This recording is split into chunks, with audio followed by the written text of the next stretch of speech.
என்னோட பேபி சாப்பிடவே மாட்டுக்காங்க அப்படின்னுக்கிறீங்களா? அப்படின்னா இந்த வீடியோ உங்களுக்காக தான்.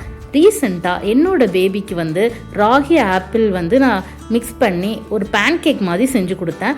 அதோடு நான் ஸ்வீட்னஸ்க்காக டேட்ஸும் கூட ஆட் பண்ணிக்கிட்டேன். ஸோ இந்த பேன் கேக் அவள் கொஞ்சமாவது விரும்பி சாப்பிடுவா.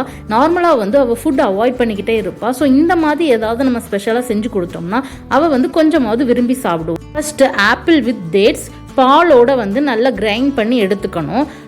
அந்த பேஸ்ட்டை என்னென்னா ராகி மாவோட மிக்ஸ் பண்ணி தேவைக்கேற்ப நம்ம பாலும் ஆட் பண்ணிக்கணும். நல்ல ஒரு தோசை மாவு கன்சிஸ்டன்சிக்கு அது வந்துடணும். அதுக்கப்புறம் இந்த மாதிரி நம்ம பேன் கேக் ஊற்ற ஆரம்பிச்சிடலாம். மில்க் டேஸ்ட் வேண்டான்னு நினைக்கிறவங்க தண்ணி கூட ஆட் பண்ணிக்கலாம், அதோட எக்கு கூட ஆட் பண்ணிக்கலாம். ரொம்பவே எடுக்கிறதுக்கு நல்லா வரும். டேட்ஸ் எப்போவுமே வாஷ் பண்ணிட்டு தான் நான் யூஸ் பண்ணுவேன். அது மாதிரி இந்த ரெசிபிக்கும் நான் அப்படி தான் செஞ்சேன். அதே மாதிரி இந்த ரெசிபி செய்கிறதுக்கு நான் நெய் யூஸ் பண்ணி செஞ்சேன். செய்கிறதுக்கு ரொம்பவே ஈஸியாக இருந்தது. நான் ஒரு 10 மினிட்ஸில் இந்த ரெசிபி செஞ்சு முடிச்சிட்டேன். இந்த வீடியோ உங்களுக்கு யூஸ்ஃபுல்லாக இருந்தால் நீங்களும் செஞ்சு பார்த்துட்டு எப்படி வந்ததுன்னு எங்களுக்கு கமெண்ட் பண்ணுங்கள். தேங்க்யூ ஆல் ஃபார் வாட்சிங்.